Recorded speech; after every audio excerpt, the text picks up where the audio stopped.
Welcome back to All Up in the Mix. It's David, and today I got two special guests, and they're actually my friends. They go by the name of McKenna. Hey, how'd you get that name?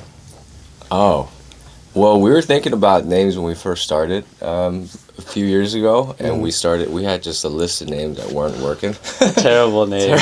What were some of them? Oh my god! Super embarrassing. Oh, come on, at least one. One of the worst ones was Next Wave. And there's like a moment where we seriously thought about it. Yeah. Like, yeah, man, this is like the next wave and Yeah. stuff. And we're like, no, this is absolutely. And then I just wrote. We have a giant whiteboard in our living room, and just wrote both of our names, Mike, and then Ken, Nana, next to each other. And then I was like, Mike and Nana, McKenna. You guys didn't want to go with Kike? Kike. K-I-K-E. Kike. Damn. Fuck. I wish you were there back then. We would have gone with that. Bro, y'all would be millionaires. Yeah. Kike. Yeah.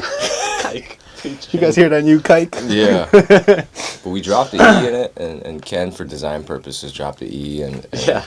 we kind of it's been a curse, gift and a curse, because no one's been able to pronounce our name correctly or MIKNNA? spell it. Yeah, MIKNNA and Flyers. Hey, you know. MIKNNA kind of sounds tight though. It sounds like a Vietnamese, like a MIKNNA. You know what I mean? Sounds. But we googled the McKenna, just how it's regularly spelled, and I think in the Urban Dictionary, which is so legitimate, it says it's like the baddest chick in the room. So Oh shit! we just said, our music is kind of like The baddest chick in the room, So Hell yeah! not that has very sentimental value to It's pretty deep, right? yeah. So yeah, me and Mike, we go way back. He's probably like one of the first people I recorded, other than myself. It's insane. Yeah, that's crazy. Yeah, we used to record in my parents' garage, fucking in sweltering Sunland heat. In the valley, like we're talking 110 degrees. Yeah. In a garage with no ventilation. That's just conditioning, bro. And then my pops built us a booth, right? That's so sick. But the booth had no AC It's either. 10 degrees hotter. Double. So we literally were in 130 degrees. Yeah. If you don't finish the song in 30 minutes, we pass out that shit. And then go into the main house.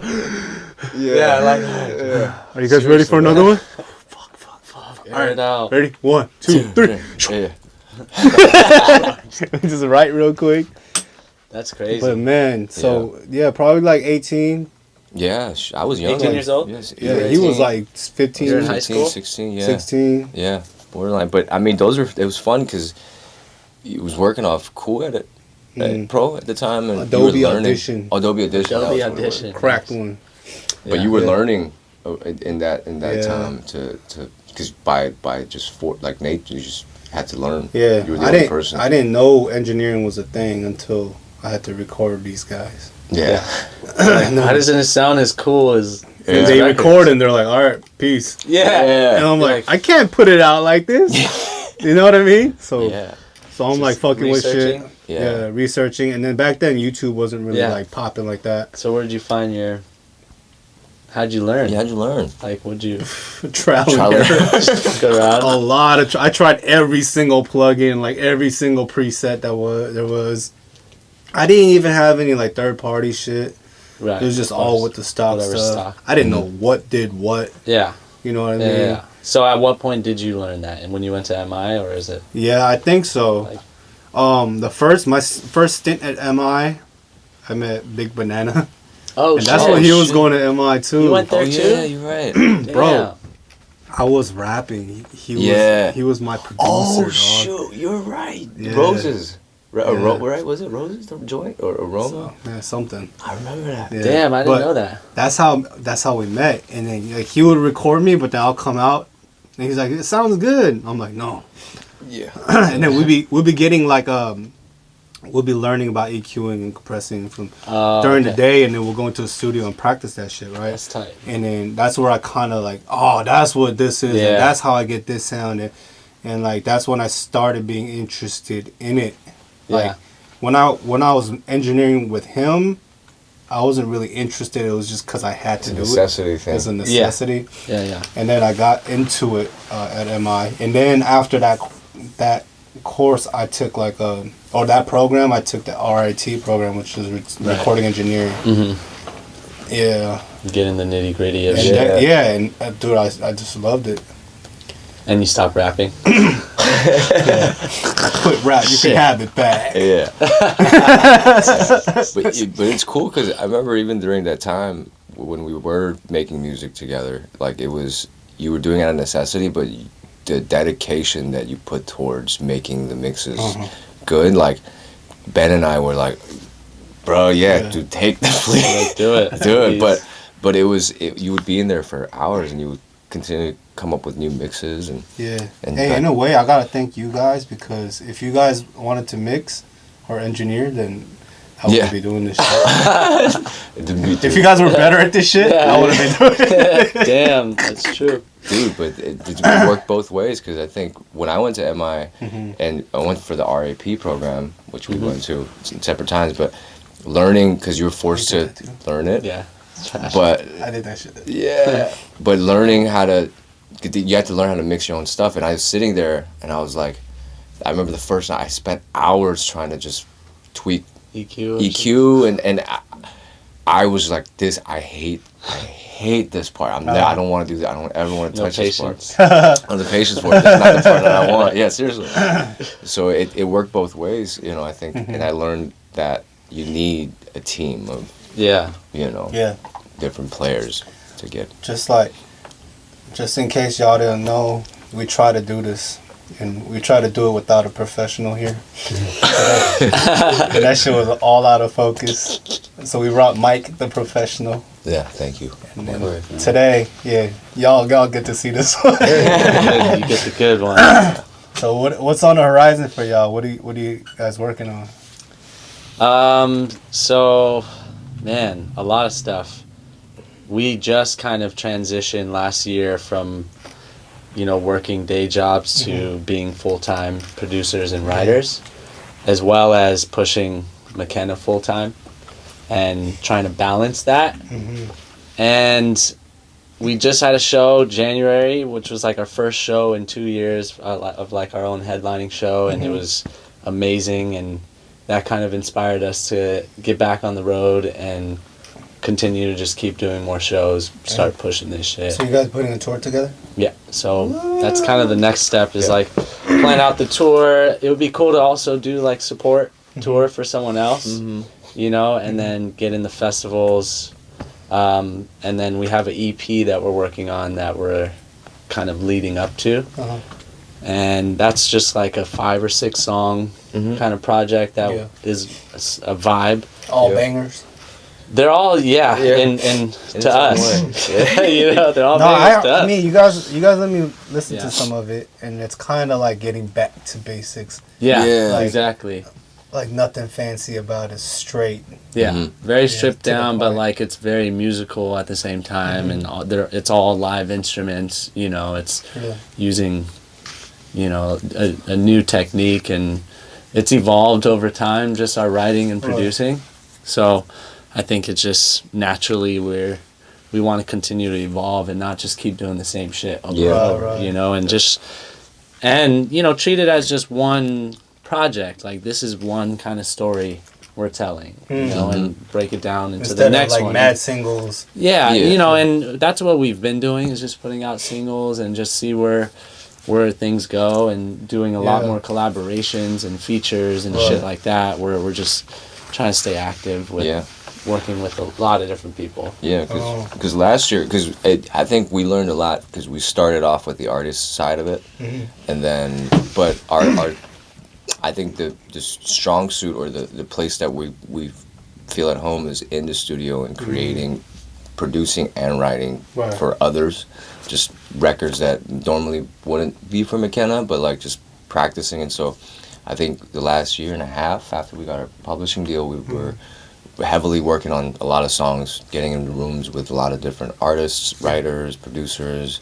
they sent us to Nashville for a writing camp, That's fire. which was cool. You know, that was our first time actually at a writing camp and working with like country artists and like, you know, pop artists, and so you know that part's the fun part for us, and I think we've kind of what do you call it? How do you say it? Strengthened that muscle of it, but.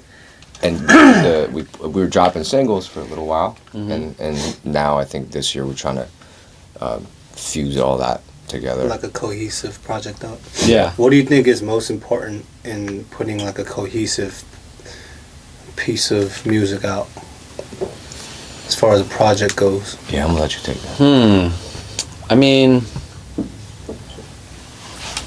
there's something nice about like being able to take someone on a journey versus just the, you know, quick. Everyone wants everything quick and fast nowadays, which is cool. Like there's easy content to go through, but yeah, like being able to take people on a journey, give them a vibe, give them like, it's like sitting down watching a movie, you know, versus watching a TV show. Yeah. You know, you get that quick little feel, but when you watch a movie, you can get fully in it, you know what I mean? Yeah. And production wise too, I think that's also what helps shape a cohesive project too. So what types of instruments we're using, you know, how it's mixed, you know, how the writing is, what we're writing about, it all is cohesive, and it all kind of goes, it's more conceptual, you know, versus just trying to get bangers and try and continue to just make whatever. Exactly. It's like the whole concept of films is like there's different types of movies,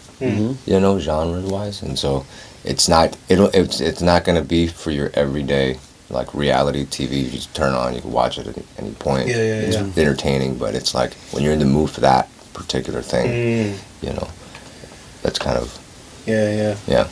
I feel like your guys' music is very like, it's pretty versatile, whereas in like you can listen to this shit when you wake up. Like you can have a McKenna track as your alarm. You can listen to a McKenna track while you're driving, work, at work, and it's still appropriate. Yeah. And then like good clean I fun. think you guys have good clean fun. I think you guys have like a universal appeal. That's awesome. Because of that. Cool. Yeah, You know what man. I mean? I think that's another thing is we talk about things that are timeless, you know, and you can put it on 20 years from now and it still is relevant in your life, or it still fits, you know. And we love classic timeless records, and we're inspired by a lot of old music, and we go back and kind of pull from the old and mix in the new with new production or whatever, or new melodies and songwriting. So yeah, like we want to keep it timeless, so that way you can play it anywhere for any, and our demographic is pretty wide, you know. We have young kids and then like older, you know, older people. Hey Mike, does your grandma listen to McKenna? You know what? She thinks that, you know, because she only watches Korean TV, right? So you know, on like Korean TV, they have Show Me the Money and like everything's like very contestant related. So there's levels, like you gotta audition and then you gotta So she thinks that that's what we do. We're in a competition. So she, every time we have shows, she's like, okay, go win, you know, like. She's like, are you going to the next round? That's her world. That's as much as she knows. Oh man, that's crazy. But she listens when she's at the shows, and stuff. So she's very supportive in that way. That's awesome. fire. Yeah, she comes to our shows. That's like great. The last show. I saw his mom at one of your shows. Yeah. My mom be wildin', man. When I see the difference between my mom and Ken's mom, like it's complete energy-wise. Ken's mom's very reserved. And my mom's just down in Heineken's and just dancing. His mom got on stage. Were you there with? Bro. Yes, I was there. And then Michael's like, I had to kick her off, bro. Come on, mom. I love you, bro. I love you, bro. You gotta go. That was a moment though, bro. Yeah, like man. to everybody else, we enjoyed the fuck out of that. Yeah. It's a cool like human experience. You know? Yeah. Hella cool. Yeah, she was like having a Jordan Belfort moment, like on Wolf of Wall Street. Like, I'm not leaving. I have to dance. I have to dance. Oh man, that was my a son. vibe. I don't care. Bro, that was a vibe, bro. Like if you heard the reaction from everybody in the audience, everyone was like, oh, like, Yeah. that shit made it really personal. You know what I mean? Yeah, that's true, man. Yeah. That's the thing. Like, you guys never, like, try to do shit just to do shit. You know what I mean? Yeah, we're Because definitely people do, trying to be intentional with people it. do that shit all the time. Like, you guys are the least cloud chasing artists I've ever fucking met. You guys are like the opposite. It's like, like you guys perform better with less people type shit. Yeah, exactly, fuck it. Oh, my homies are here. Yeah, fuck it. Let's go. Let's go. It's true though, man. Yeah. I think that's a big thing, and we're learning that because we've just been in the creative process so long, and it's all about just creating, and you know, the business side is a whole different beast. Oh yeah. And just, you know, trying to figure this out on our own independently, we have to be active, more proactive in finding opportunities and knowing, you know, how we can actually grow our audience and marketing. Right. So that's kind of where we're at now too, is like, okay, I think we've done enough to show what we have and what we have to offer, and that we're, you know, what type of music we make, the videos that we make, we're able to paint that picture. But now it's about, you know, taking that next step in the marketing side and understanding that you do have to pay to play. You know, this is just part of the game. Like, you have to pay to play, and that's a good reason why to partner with labels or distribution companies or investors that are willing to throw down to just be like, all right, here's a budget for this next project, strictly for marketing only, you know. And we've been putting the budget into recording and, you know, music videos and you know, photography and all this shit, art shit. So we're trying to balance that, but yeah, we're not trying to chase the clout. You know, it's we don't want to do that. We're trying to just be magnets and attract the right people. You know what I mean? And just keep creating, let people know we're still doing it. Cater to the fans that we already have, you know, and then allow that to grow organically. Do you guys ever have fans that are like, we want the old McKenna? Because you know how that happens, right? With every artist that like sells out. But you guys have kept like a very consistent. You know, it's funny. I think we did the opposite. I feel like we sold out on the first project, and then our album we went more artsy and like doing our own shit versus like, you know what I mean? So, if anything, that they probably liked our first project, which was more like commercially appealing than what we do now, because you kind of have to evolve with where our taste is, you know. And but luckily nobody has ever said anything. You know, it's like you can't. No one's ever reached out and said like, yeah, can you do something like this again or do that old shit again? Do you get suggestions from fans? Yeah, I mean, you try something more like this song or like, you know, more vibey or. What's cool is that because we have, like you said, the diversity in our catalog. Like if we take a look at 50/50 Side A, EP, and all the way to all the singles we released and the album, there's so many different variations of moods and vibes, right? So it's like with each release that we put out, we've gained different types of fans, different types of people, right? So it's very interesting to see, but you know, some people get introduced to the type of moods that they're usually not familiar with because they're listening to our catalog and things of that nature. So it's like some people grow with it, some people are, you know, they fall in love with that idea of us, which might be like, you know, a certain song like MPH or you know, whatnot. But it's cool to see our shows, because like our last show, just to see the diversity and culture, it was it was so diverse. You know, like there's all different types of people there, and it's cool to like be able to somehow make it, we still can have a sound, even though we're doing all of these different styles of music. We're still able to make it McKenna. You know what I mean? And that's the only thing that ties in, is just like anything that we touch is going to be our vibe. You know, it's just as we grow as artists, we're going to evolve and our taste evolves. And you know, I'm sure our audience grow as well, and they want new stuff just as much as we do. As Ken's synth collection keeps piling upwards. Ken's a fucking time traveler. Yeah, from the 80s. He's like Doc, bro, and Back to the straight Future, up, bro. Straight up. You just look at his whip. Yeah. I'm just so inspired by like just the older analog shit, you know, just stuff that just felt more real and more, you know, before the huge, I mean, there's still the digital age happening then, but it was like synthesizers and you know, all these analog stuff and real instruments and stuff that like humans can interact with, you know, and I've made tons of music on just my laptop before with just plugins and VSTs and shit like that, but as soon as I bought my first like analog synthesizer, and I realized like just the tone and the color and just the originality of it, it just like opened up this whole new thing to where as a producer, you know, I think it's really important to craft your sound, you know, and that's how you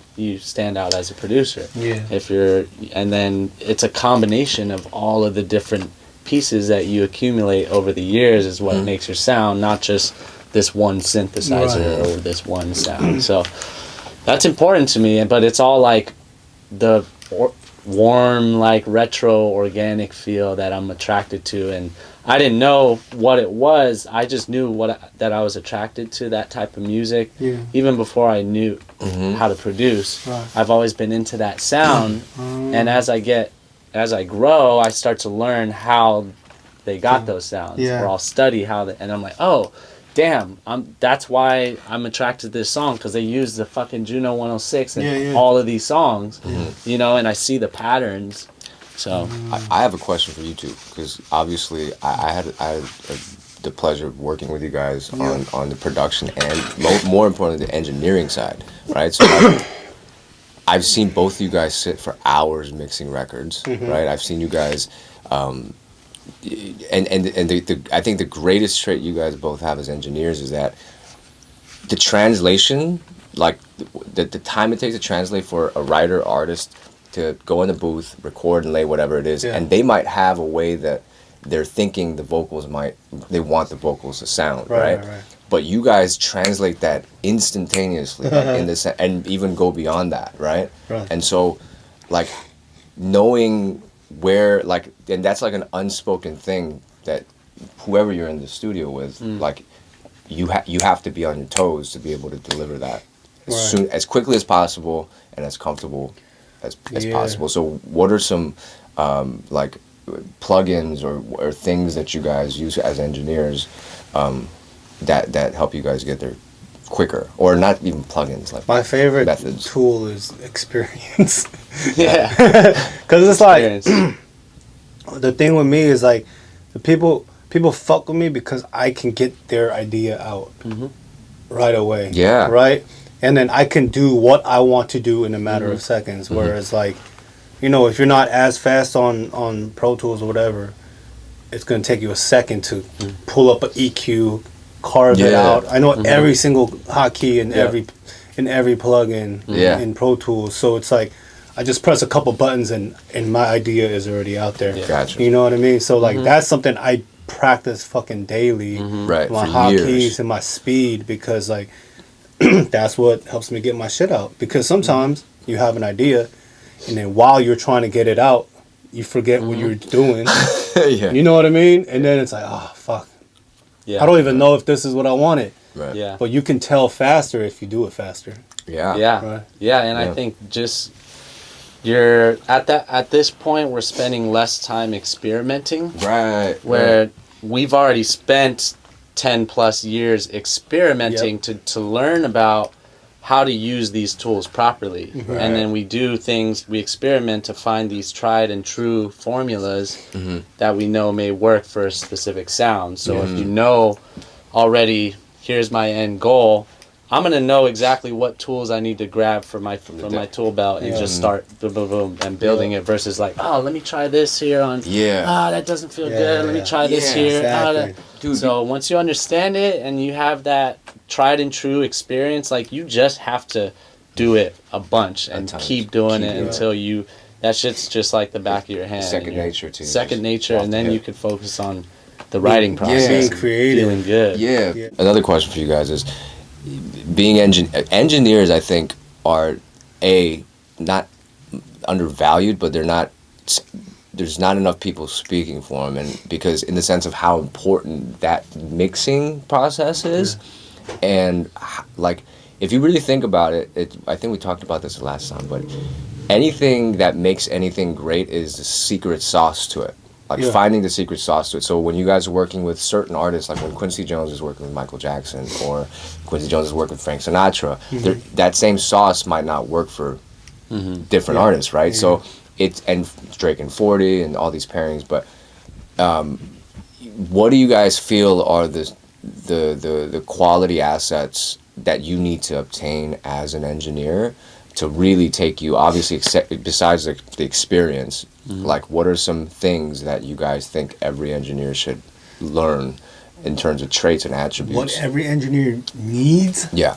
And this is not even up for discussion because I'm a very open-minded person, but every engineer needs to be patient. Yeah. No matter who you're engineering for, or no matter what type of engineer you are. Yeah. Okay, because shit's going to go wrong. You're going to be in situations you don't want to be in. And, you know, if you have a short fuse or if you're not, like, in it for a long run, you're going to, you know, react on those situations, and then you're never going to advance. You know what I mean? A lot of my level ups have just come from being patient. And just being patient. And they usually happen when I'm the most frustrated or when I'm the most uncomfortable with the situation. Yeah. But it's like, there's a fork in the road. You're uncomfortable. You don't want to do this. You're not being valued. Do you keep doing it? Or do you just quit? If you quit, you have to start all over. Yeah. If you thug through it, then you can at least see maybe I can level up from this. Yeah. But that was never the other option was never an option for me. Because it's like, I'm not going to quit, so I just have to do it. Yeah. And like, maybe for some people that hasn't worked. Because certain people keep doing the same thing. Yeah. And get taken advantage of, and then they never go anywhere. But the way I looked at it, it was like, I know my value. Even if this person doesn't see my value right now. Yeah. I can gain experience, and I can gain these life lessons that can be useful for my next level. Yeah. And then when I level up, I'm more prepared for that level. You know what I'm saying? Yeah. So like, patience, and I think that's the base, the basic fundamental, because I didn't have a good ear to start with. You had to train it, bro. When I started mixing, I thought I was the worst mixer in the fucking world, because like there's people that have been mixing less than me where their shit sounds way better. You know what I mean? I'm like, dude, there's people that didn't go to school that are mixing better than me. So I was just like, I don't understand. Yeah. But then that made me just like mad at myself. Right. A little fire. That fueled a little fire for me. Every time I get pissed off at myself, or I get like, if I feel like jealousy or envy towards somebody, that helps me the most. Instead of being outward about it, I deal with it internally, and then that fuels my fire. You work harder. Yeah, and I work way, way harder than that. Yeah, I think that, and also your taste has a lot to do with your sauce. You know, like, what are the things that you appreciate? What types of music are you inspired by? Who do you decide to study when you do study music? And who are you going to? What type of taste do you have? Because, like, if your taste is an ear for punk rock, and then you want to mix, like, ballads, it's going to be you're going to go for the different tools. So you got to surround yourself with people like you, and that you can identify, we have similar tastes. Yeah. And that alone is going to make that project better, because if you enjoy it, you know, the artist enjoys it, the producer enjoys it, we're all going to be on the same page. Right. And you tend to attract, you know, people who have similar tastes or are inspired by the same type of stuff. So for me, like, taste is a big piece of it. You know, you could be a brand new beginner, but if you know what sounds good, you may not know why it sounds good, but if you know that's you know, specific song or melody or you know, whatever sounds good, then if you have a goal that you're trying to get to, like if you want something to sound this way because of your taste, then at least you have a direction to go to. Whereas if you have no taste and you're just really technically sound, you have no direction. You have all the tools in the world, and you don't have anywhere to use it. Exactly.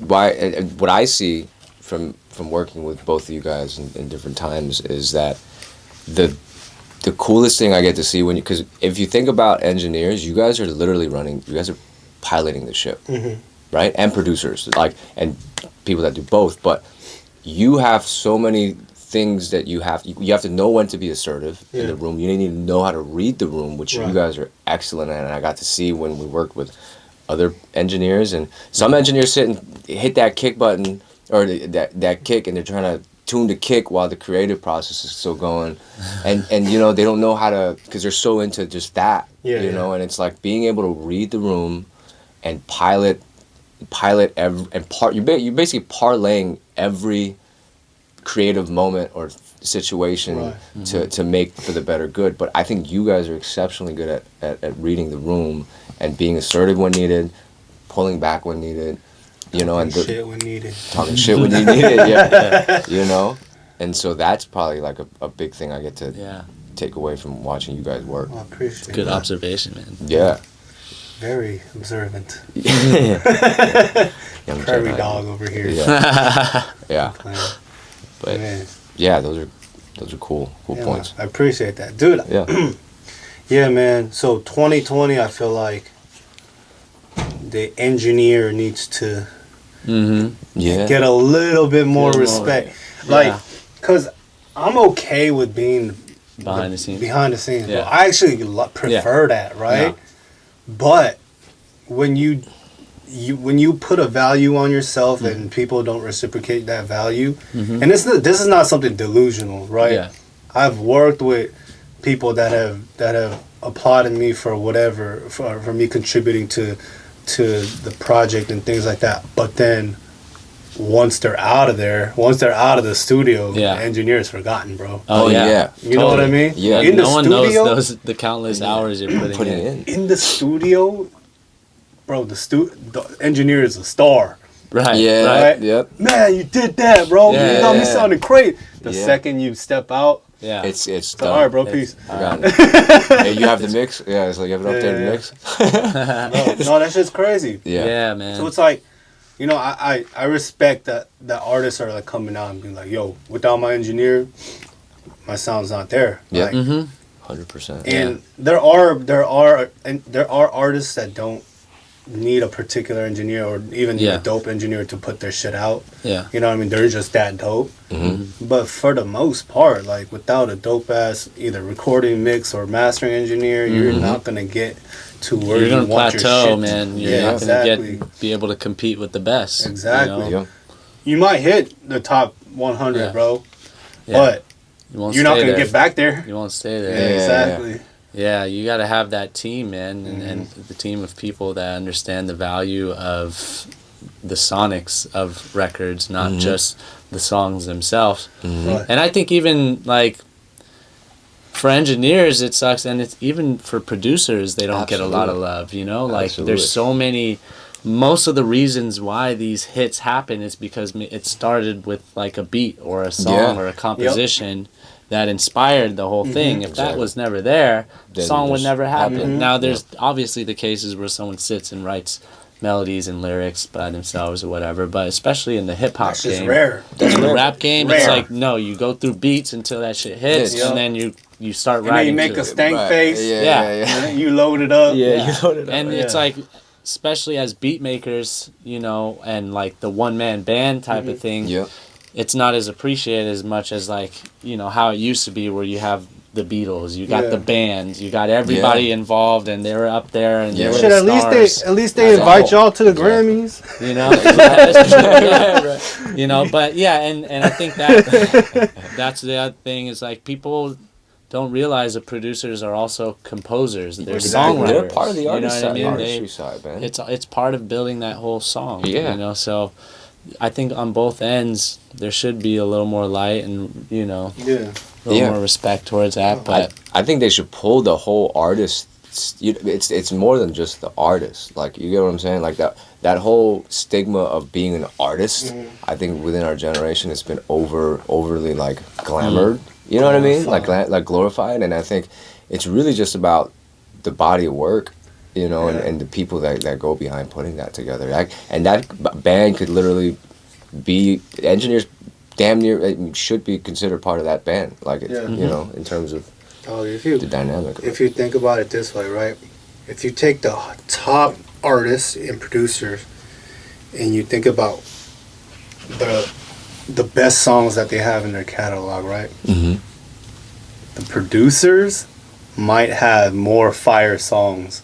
Like their top 5 or the top 10, they might be more fire than the top 5 or 10 of the artists. You know what I mean? I mean, it's debatable. But like, let's say like you take like a Hit Boy, for example.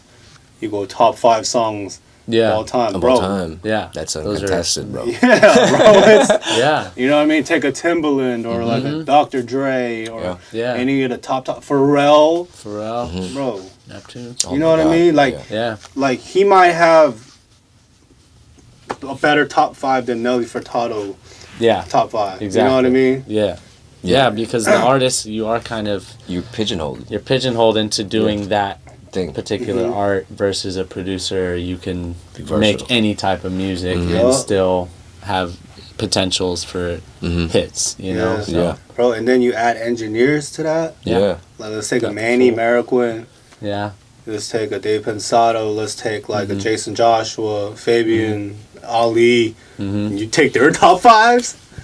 Woo! Or mastering engineers. Come on, man. So it's like, touch everything. Bro, everybody brings value to this shit. Man. You know what I mean? It's the same thing as like, you know, when they nominate best video of the year, or best hip hop, whatever it is, video, right? Like, it's the artist that really gets the shine on it. But like, think about the goddamn post work and all the production work that the artist just showed up. Artist just showed up and, you know, did his thing or her thing. But like, the work that goes into curating that video and delivering it, there's a team of like 20, 30, 40, 50 plus people that are working on that. And that I think these you know, the Grammys or, you know, these MTV awards, all these award shows start shining light on that, the amount of like how elevated the work would be, because everyone would be vested even more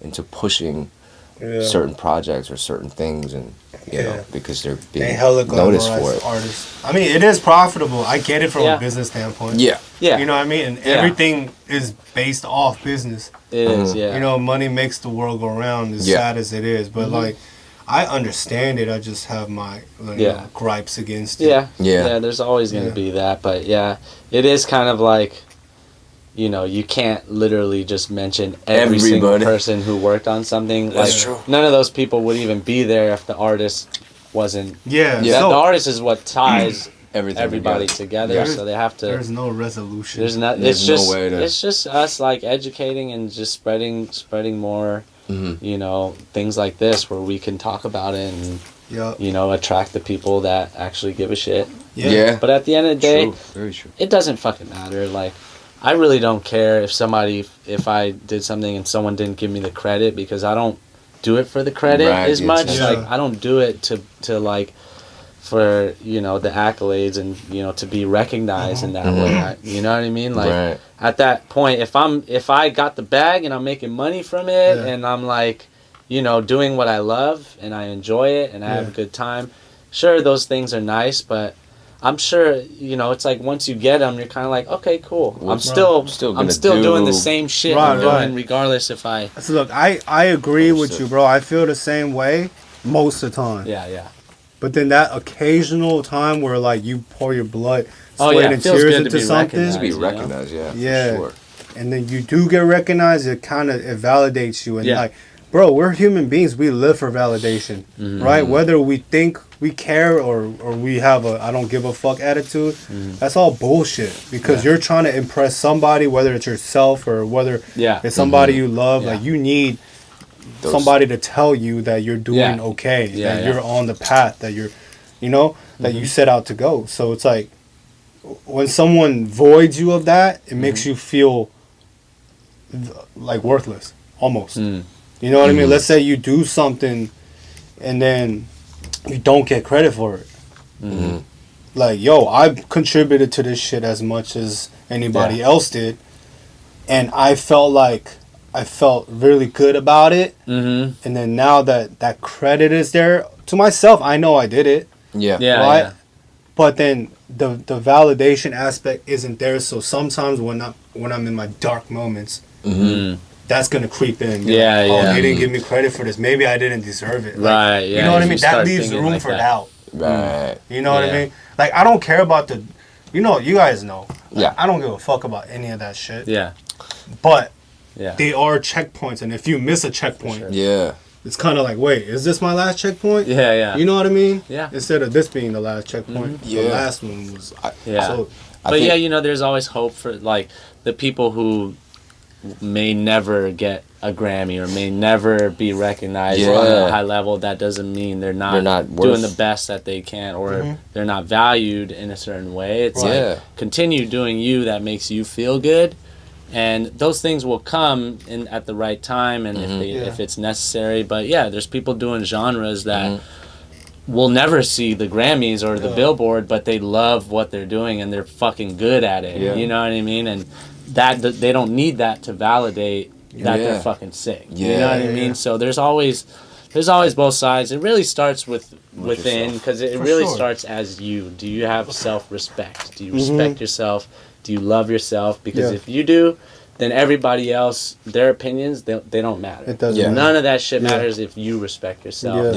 Then you never feel insecure or vulnerable or anxious or stressed. So, I think it was a Rick Rubin interview with, I think I told you about it, but it was a Rick Rubin interview with Andre 3000 that recently got out, and you were talking about, Andre was talking about, Rick Rubin was asking, how come you haven't released new music, you know, in such a long time? And Andre was talking about how the whole systemic way of putting a body of work out and then getting critique for that body of work, and then now you're expected to deliver that same body of work. And he said that he allowed that space, that headspace, to just kind of overtake him. And the coolest thing Rick Rubin straight up asked was like, why do you think that music came out, or the album came out the way it did? And he sat there and he was like, you know what? It was because of the people that was around. So during that time, he was working with, in that same house, he was working, CeeLo was working, there was all these different artists, and he was talking about how everyone was sharpening each other's, blades, because, and it was just fun, and they didn't expect, they had no intention of it going out to sell millions of records. They were just trying to impress the other person in the room. Because once that song's bounced out, because Rick Rubin was like, that's it right there. The reason why that album was so magical was because all you cared about was the other person in the room and having fun with your friends. That's the only reason why it turned out the way it did. Exactly. And then even for him, he was like, holy shit, that's an aha moment. I didn't think about that. That's true. You know? I felt like that the other day when we were in the studio with Will. And we were all just vibing out just with each other and like going back and forth with melodies and just having a great time making that song, that it was like, it doesn't even matter if nobody else likes this shit. This shit is fucking hard. This shit's making me feel something right now, you know? And keeping people that values your taste, that aligns, that's so important. When you're in those dark moments, having somebody that could pull you out of that and say, hey man, Yeah. you're good, bro. You're Right, straight. right. Like that shit's fire. You're tripping. Right. Stop getting on your head about it. You know? The part that I'm struggling with now is like what I do is for approval. It goes to a label. Yeah. Yeah, it's prove not it. up to you. It's not up to me. I can do the best mix I've ever done, Yep. and then it'll go to the artist and the producer and the label, and then they might be like, "No, it's too clean." Yeah. Yeah. What? you know what I mean? like- and then you got to get it back, and you have to have the patience and Yeah. the humility to To- do whatever notes that they ask you to do, Mm, even if it sacrifices, Yeah. your intent and your craft, exactly. right? So like Yeah. when I wasn't doing, big label stuff, it was a lot easier. Yeah. It's easier to convince an artist. Because you Like, call the yo, shots. peep this, bro. Yo, this shit. like, this is why I mixed it like this, and Yeah. they're just like, oh man, this is Yeah. crazy. Yeah. But then once you're in that league System. where Oh, yeah. everybody is expected Yeah. to mold to a certain, it's like, fuck. That's tough. Yeah, You know what I mean? Yeah. That's a different thing. That's something I haven't been able to feel because I'm not like a working engineer like you. You know, it's like I mostly just mix my own stuff. You know, it's anything that I touch, I mix. I'm not mixing other people's projects. But I could see how that could get very frustrating because you Yeah. spend. I know how much time you spend to get something sounding the way Yeah. you want it to sound. Yeah. And for someone that doesn't even have this experience or even trained ears as you Yeah. say like, nah, this shit's Yeah, not yeah. like, don't feel right. It doesn't Yeah, feel right. yeah. It's dirty. You're like, dude, you're not listening to the whole under thing. like 30 hertz right Yeah. now. Like, this shit, like you don't hear how that, But- like. But ultimately, it doesn't matter, right? No, man. Because like it doesn't. the It's how it client makes is them always feel. right. And like recently, like I worked on a song. And then I mixed the shit out of it, right? Smacking. And then I submitted it. They were like, "Oh, it doesn't feel like the demo." And the demo was like, people get demoitis. Oh, yeah, they for listen sure. to the reference fall in so love with many it. So times much. they fall in love with Yeah. it. And there was like no smack in it. There was no clarity. It was Yeah, just very brick, Yeah. right? And then so what ended up happening is they released the demo but mastered, right? And then now, in that moment, I'm like, what's going on? Yeah. Right? And I've had moments like that where I'll lose a shootout, like a mix shootout to somebody where I feel like their Yeah. mix wasn't Yeah. in my eyes. In your, yeah. in my yeah. eyes. Yeah. And then those moments are like, wait, what the fuck? Yeah. This is what I strive to achieve, and then now Yeah. that I achieved it and I presented it, it's They kind just of want like, the oh yeah, that's not it. Yeah. You're like, you're not gonna give me notes, or like, Yeah. we're not gonna try to Some make this, Yeah, like, right? it's- Like, Yeah. no, we just decided to go with this one. Yeah. What? The Yeah. one that they recorded to, like, Yeah. you know what I mean? And then it comes out, and then like you hear it next to the songs that Yeah. they're next to, and Yeah. You're like, it just dips off, Yeah. and you're just like, whoa. You need mama mentality Is that as an okay? engineer, Yeah. bro. Yeah. Like you need to protect. You know what I'm saying? Because you have to spend hours on something, and then after it's edited, like again, like you said, like somebody that has no idea of how to even get it to that place. Did you say Mamba mentality? Yeah, mama mentality. Oh, I thought you said mama mentality. No, Because I was like, mama mentality is kind of right, because you get That's true, something too. that's not yours, yeah. and then you take care of it, and then you release it Into the world. when it's grown up, and then they just do whatever the fuck they want That's to do. true. You know what I mean? mama, I was like, Mama whoa. mentality. I was like, damn, bro, you should have just It's a said bar. mama. Yeah, edit that. It's mama. No, that was a bar. Yeah. Because like really, it's not our song, yeah. right? So we have no right to really get mad about whether they use it or not, or go the direction you want to or not, because it's not ours, right? Makes sense. Yeah. So like that's the conclusion I always come to, but Yeah. then sometimes it hurts to come to Yeah, that yeah, conclusion. it is. Yeah. You know what I mean? And that's where the craft and the passion and the business side kind Yeah. of Yeah. sometimes get a little tricky, and Yeah.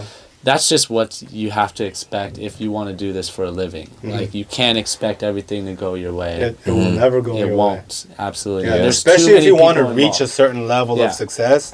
You're gonna have to bite a lot of bullets. Yeah. Pick and choose your battles. You know what I mean? Like realize, like, you know what? This, if y'all want it like this is you. You got to go live with this shit, not me. You know, I'll keep going. Yeah, man. No, I don't want to mistaken it for like me being dwelling on shit like that. But you know, for a moment, for a good 30 minutes to an hour, like, it's kind of just like, yeah. You start doubting everything that you've done. Yeah, you're like wait, that song that I won a Grammy for, let me listen to it again. And then you're like, it sounds good, but is it? But is it good? You know what I mean? Like, I live my life so void of doubt that when doubt does creep in my mind, it's like it's like venom thing. You're like, whoa, what the fuck is you know what I mean? Yeah. I know, man. But it's good to have colleagues, man, that appreciate their taste and time and experience, and you guys are friends, and you're not just asking for help. You guys are literally seeking each other's, like, you guys are learning from each other and bouncing back and forth, and that's so important, dude. And the ego, like the biggest ego in the room needs to be the song. You know? So it doesn't matter who the fuck is involved. There's gonna be a lot of egos happening, but the biggest one is the song. What is the song's, purpose? Exactly. True. Facts, man. No more ego, man. No death to ego. Ego death. Ego death. Yeah. Internet. Yeah. For sure. I love that album. Yeah. You can kind of feel it. Yeah. Like they're so collaborative. Yeah. You know what I mean? And like free, like, and Sid is like the lead singer, but she never takes the spotlight. Yeah. You know what I mean? I feel like that's how music's supposed to be. You know, collaboration. And I say, this year I want engineers to get more attention, but it's not, we don't want more attention than anybody else. Yeah, it's just being credited. We just want to be treated equal, and everybody plays a part in it. So let's act like everybody plays a part in it. You know what I mean? Just like this whole conversation was about, without the artist, the song will never be up there. But without the producer, the artist will never write it. Yeah, exactly. Without the engineer, it'll never get recorded. Yeah, you know what I mean? Or mixed. So it's like we can't live without each other. Right. Absolutely. So we have to respect each other. Yeah, that's so important, man. Man, that's it. There's some artists that come in the studio and they don't even say hi to the engineer. They don't acknowledge. Bro, but they'll record. Yeah. And then like they'll talk through the talkback to someone to tell me something. Oh my god! Like they'll be recording and then they'll be like, "You tell the engineer to and I'll be like, "You put can my just," vocals up? And I'm just like, "You can just tell me." Yeah, I'm right here. Yeah, bro, I got the talk button right here. There's artists like that, bro. Yeah, you know what I mean? Because they feel uncomfortable. Maybe if it's not their people or if someone so they want to keep that comfort because once you start feeling uncomfortable, you can't perform. You know, that's a good thing, though. Hey, the thing about Cam, bro, he brings fucking perspective, bro. He does, man. You're an eternal optimist. Yeah, you have faith in people, man. Because I think I have faith in people, but then sometimes I get into like these dark places, and he's just like, oh, maybe they're just not comfortable. Because the way I was thinking is like, no, they don't respect the engineer. But he's like, no, maybe they just need to be comfortable. I mean, you gotta I'm like, realize everyone's human, man. Yeah, like, you're right. We all go through these experiences, and we all decide to mask it however we want to mask it. And sometimes it may come off rude. Because I get that all the time, too. Like, growing up, people were like, oh, he's conceited, like, just because I'm shy. Like, I'm not social. I don't go out and, like, talk to everybody and, go around. But really, it's just me. Like, I'm just shy. I don't know how to approach people. Like, I'm socially awkward.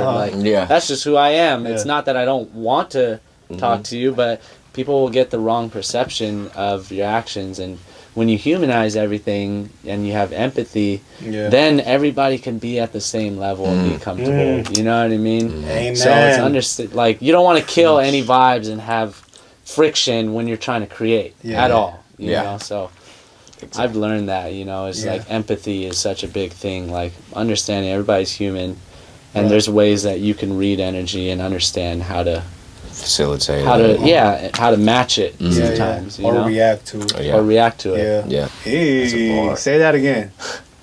Seek to understand in order to be understood. Yeah. It's a bar. Drop it. Drop that shit. Yeah. Guess that's a good fucking spot to That's it. to end this conversation, bro. Understand the value of your people around you. Yes, sir. Yeah. Like engineers. Yeah. Hey, you went Confucius real quick. Dude, It's that mustache. it's getting old. My mustache old, bro. Yeah. That's what That's happens age. with Age brings wisdom, bro. Wisdom, yeah. Yeah. Yeah. You learn, man. It's just, I'm accepting it. Yeah. Yeah. Me too, dog. Yeah. Accepting the truths that we don't want to accept Yeah. and the perspectives that we fought against our whole lives. Exactly. You know what I mean? Yeah. That I feel myself like I still have the wait, I want to fight this person for saying that, either verbally or physically, Yeah, but yeah. then I'm just going, let me You know how to consider balance it. Yeah. You know what I mean? What if it is true, and how can it apply to my life, and how could it have gotten me out of situations where I reacted with anger? Right. You know what I mean? So I think in that way I've grown the most. Because bro, you Oh my you God. knew me, Yeah. bro. Like he would say the wrong thing, I'll just pop off. You Yeah, know, like yeah. everybody. Like Hothead. we will be in restaurants and someone looks at me wrong, and like a family restaurant, I go over there and beat their ass. Yeah. You know what I mean? I used to be that guy, but Yeah. the second I like put my ego down, my down. pride down, I kind of understood that, hey, Yeah. dog, I'm a dumbass. I have a It's lot like- to learn. It's not letting people affect your energy. You know, it's like you're in control of your own energy, Right. and the moment you let somebody else take It's that over. away from you, It's you're over. losing yourself. So Yeah. you got to maintain Yeah. the highest frequency at all times. Namaste. You know, No stay. Yeah. Thank Protect you. that, man. Be grateful for everything. Yeah. Be grateful for the. Yeah. No, gratitude is everything. No, gratitude is huge, man. Shit. Key. Appreciate life. Damn. Well, thank you guys Yeah. for stopping Yeah. by. Of course. Thank you for having Man. me. God. Like me. This was a better conversation than last time. Even. We were like, ah, man, we missed it. Yeah. No, But no, is this great. was awesome, bro. Yeah, Marvin Like- got it Looking forward right to keep this doing time. it. Shout out to Marvin and Shout out Mike. to Marvin and Mike. Man, Thank you if you guys want to give our viewers your social and what to look forward to. Yeah, it's MIKNNA. It's pronounced McKenna. It's all on our social for our socials for Spotify, Apple Music, all that good stuff. Yeah. They got a new And video. got a brand new video, Yep. Nightcap, that just released, directed by Ryan Ovadia.